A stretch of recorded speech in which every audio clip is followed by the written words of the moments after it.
Do you ever wonder how much clutter sneaks into your house every month? After years of helping families and my own, I've discovered that controlling what comes in is the real game changer. As a professional organizer and mom, I tracked every single thing that my family brought in for 30 days. In this video, I'm going to show you everything that came in, how to spot clutter before it piles up, and how to decide what to keep or what to toss to keep your home calm and clutter-free, even when life gets busy.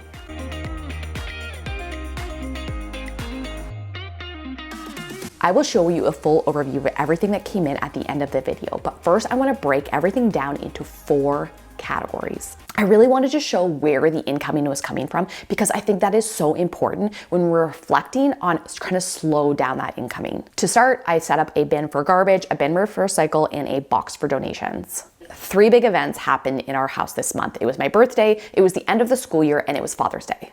Over the years, I have learned that any holiday or special event or vacation, the amount of stuff just ramps up. As humans, we love to celebrate with little gifts or something seasonal or just a little treat.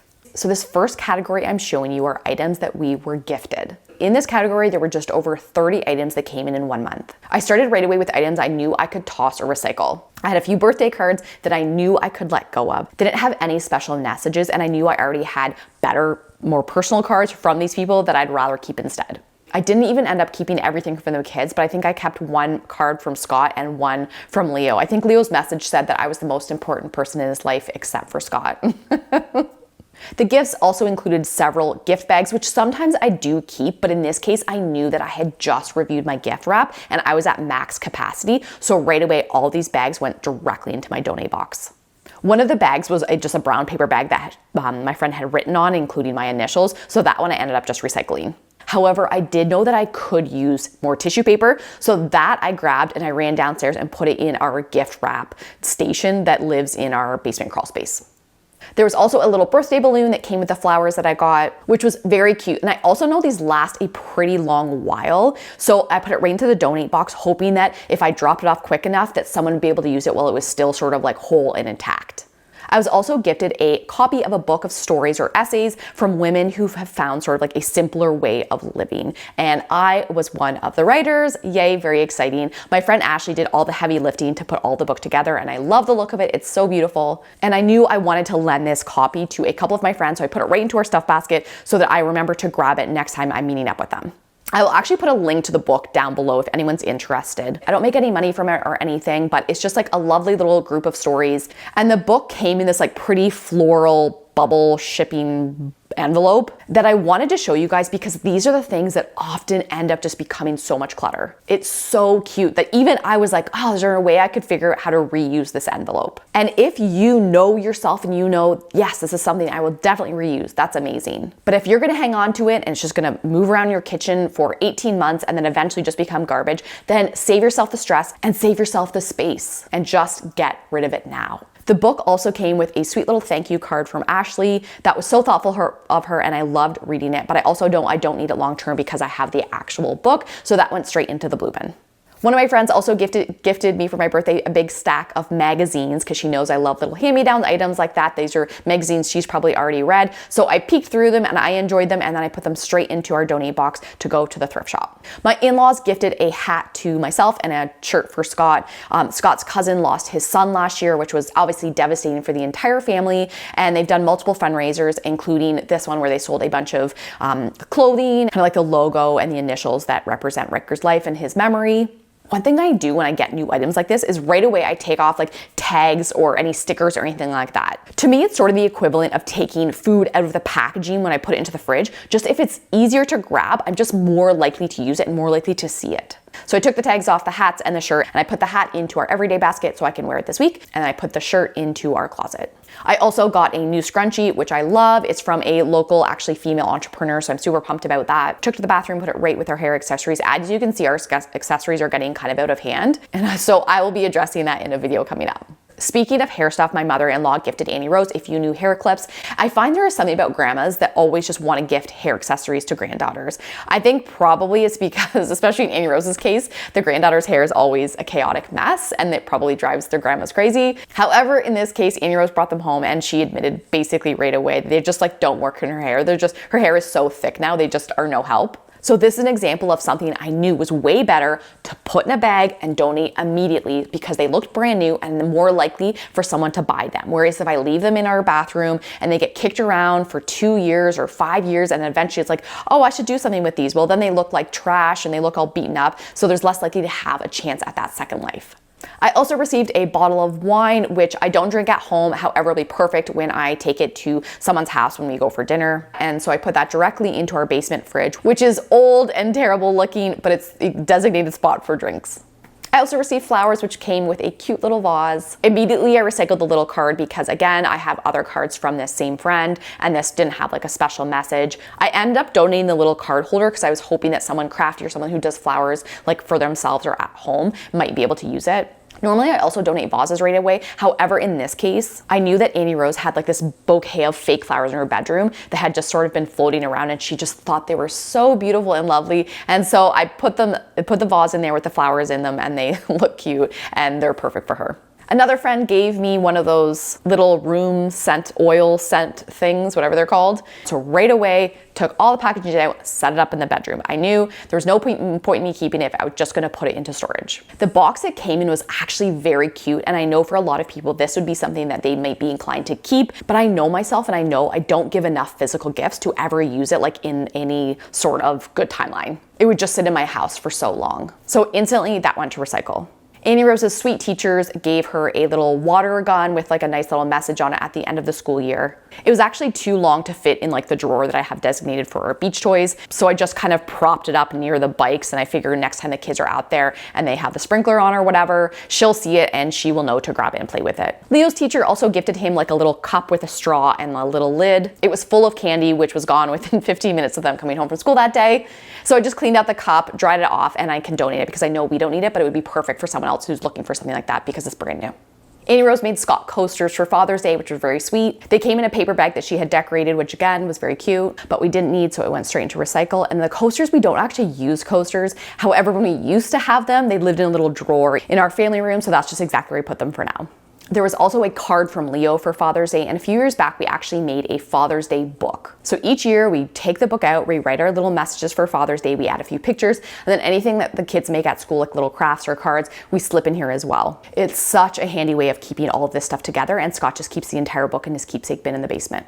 One of Annie Rose's friends made her this little wand at school, and it came home and she was so pumped, and for an hour it was like her favorite thing in the entire world. So I ended up putting this in her little craft drawer just so that she could make that decision, but we ended up going through this drawer the very next day and it didn't make the cut, so it was just also recycled. Another thing she'll bring home from school a lot that are from friends, or I don't know if they make them in school, are little beaded bracelets and necklaces, and Annie Rose doesn't actually wear them. She loves the idea of them but never actually wears them. So what I did with the few that she brought home this month, I took out our bead bin, which lives with our crafts, and I actually just cut off the like bracelet necklace that she had brought in, and I just put the beads into the bead bin. I have zero guilt doing this because honestly, the amount that comes in is so much more than a 7-year-old can manage. And secondly, the part that she does love is the creating, making bracelets and making necklaces. But so by adding the beads there, she has more opportunity to make more things with different letters and that kind of thing.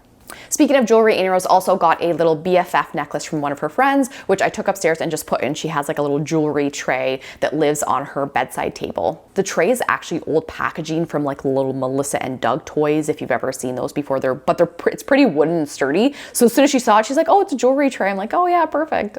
So there you are, around 30 items that were either tossed, put into the donation bin, or put away in a designated home. If you struggle with making decisions about what to keep or what not to keep, I have a free resource that might help you. It's a cheat sheet with questions that we use with clients that are proven to make decluttering faster and less stressful. The link is at the top of the description box below if you want to check it out. Next up is a category that I low-level hate, but that it comes up with every single client and even our own home every month. And more importantly, if you don't nip it in the bud, it can take over entire spaces. This next category is also roughly around 30 items, and it includes a ton of like tiny, small, little items. And these are all items that we have received for free. I jumped in right away to tackle those tiny small bits that were mostly from birthday party favor bags, and more specifically, the items we didn't want or need. The kids went to 3 birthday parties this month, which was pretty average, I would say, for us, and I used one of the actual treat bags to corral all the small bits so they didn't get lost in the donation box.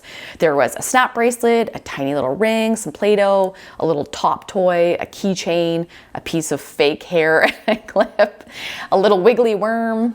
There's also one of those fun little ball and paddles that you kind of hit with it, but it actually fell apart before we even got it home. So I ended up just taking off the string and just donating the ball and the paddle separately.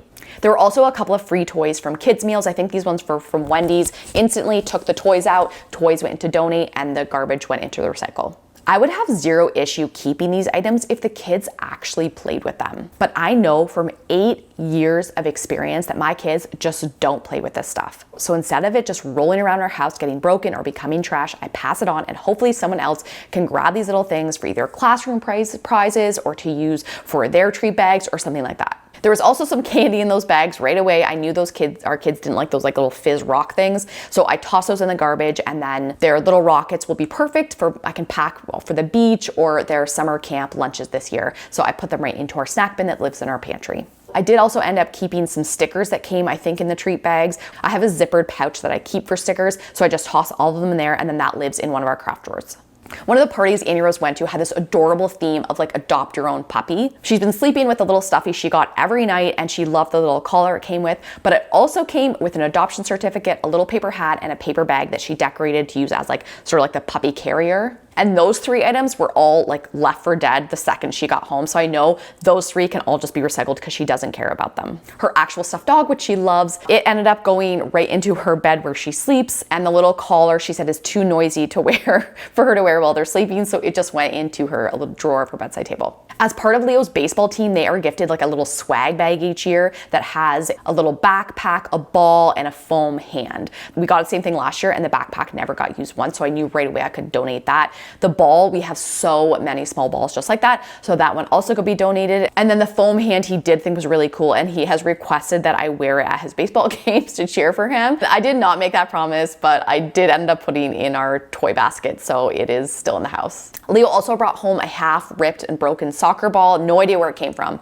The schoolyard, the park, I have no idea. He thinks it's so great, so I ended up just putting it into our ball cupboard in the garage and just like silently praying that it ends up in someone else's yard by the end of the summer.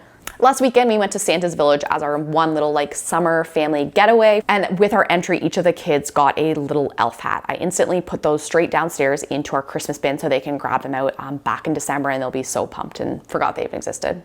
And for anyone who's been anxiously awaiting our Tony the Tiger beach towel, it finally arrived. It looks exactly how you'd expect. And the only reason I was actually okay with this one is because we've only ever had 3 beach towels. So now we have a 4th, so we can each have one, which is kind of a nice treat when we're at the beach. Immediately, I folded up and put it into our swim bag, which lives in Leo's closet. This month was also the end of the season for Leo's ball hockey and Annie Rose's gymnastics. So along with that comes like their end of the year report cards or certificates, and for Leo, a little medal. The paperwork went straight downstairs into our folder where we keep all of their little like keepsakes for extracurricular activities. Our library does a summer reading program, and when you register, you each get like a little kind of activity book with some stickers in there, and then they also get a pin each. The activity books went straight into their little crafting drawers, and there are activities and they've been kind of working on them, so I did keep those. However, the pins, I know from past experience, they don't even get touched, look at, nothing, so they directly went to the donate bin. To be honest, I feel like I almost should take them back to the library and they can reuse them next year or reuse them for another kid, but I just didn't think of it in time for this. On the last day of school, Leo also brought home a pair of gloves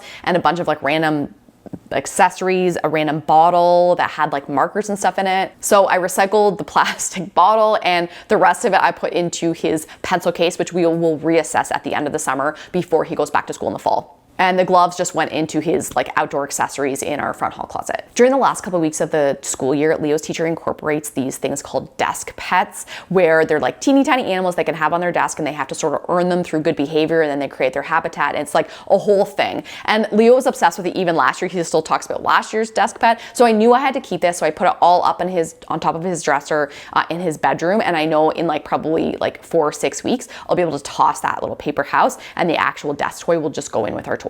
Annie Rose's teacher also gave her a book at the end of the year, which is super thoughtful. And so we we put that into her bedside table. We've already read it once and it has a really sweet message, so I knew it was one that was worth keeping. Last item on this category, which I have been avoiding, was slime. I debated about tossing it because she hasn't asked about it or mentioned it, but I did put it in with like our crafty drawer, and then basically I'll just wait and see if she touches it by the end of the summer, and if not, it'll just get tossed then. This category is proof that clutter does not discriminate by income. We have clients with all income levels. More money doesn't always mean more stuff. Because as you can see, so much of what comes into our home isn't necessarily stuff that we're buying. In our house, this kind of free stuff, as you can see, is a lot of kid stuff because that's just kind of like the stage we're at. And personally, I don't have like a lot of hobbies or sports or anything that I'm involved in. So I don't go to a lot of stuff to get freebies, but in your house, that might be how it looks for you. Or even if it's not current free stuff coming in, a lot of times we're decluttering things that are 10, 15 years old. Originally, that's what they were. It's just freebies that you just sort of ended up collecting. Okay, next up is a category that we have a little more control over, which should mean it's more keep items, which does mean more items to manage. Let me show you how I do it. Group 3 are items that we actively bring into the house. So basically, these are items we pay for. This is what stuff that we buy. First off, this month, the kids went to a neighbor's house for a yard sale. Leo got a set of lacrosse sticks. Are they lacrosse sticks? I don't know if that's right. You guys know what I mean. And Annie Rose got a stuffed bunny. This is one big change for us in our house, where the kids are now old enough to sort of have their own pocket money and make decisions about stuff that they want. I'm happy that they're gaining this independence and life skills, but it's just an example of an extra random things that are coming to our house. The stuffed bunny went into the toy basket, and the lacrosse sticks just ended up going in our garage in sort of the corner where our baseball bats and our hockey sticks live.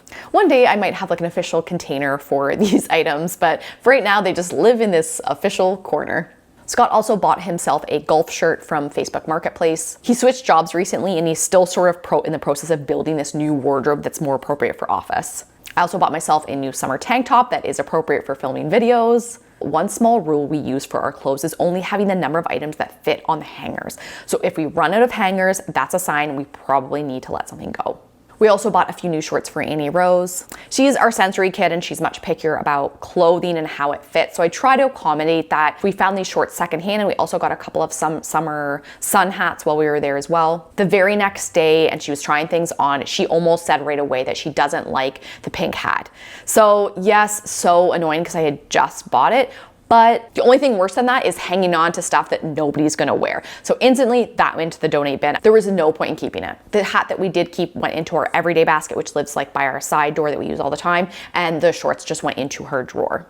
The kids went to a little like golf day summer camp sort of thing with Scott. And so before they went, Scott bought each of the kids 2. So we had 4 golf clubs that he bought used, and then he cut down to fit the kids. Scott has like a side business where he builds and repairs golf clubs, which is like super random, but that's what he does, and he does it in our garage. So I ended up just putting the golf clubs for the kids back there, and then he can deal with them and store them. I have no idea what he does. That whole area just like scares me. Whenever people complain about their partner having like a really messy work area or like hobby area in their home, I'm like, I get it.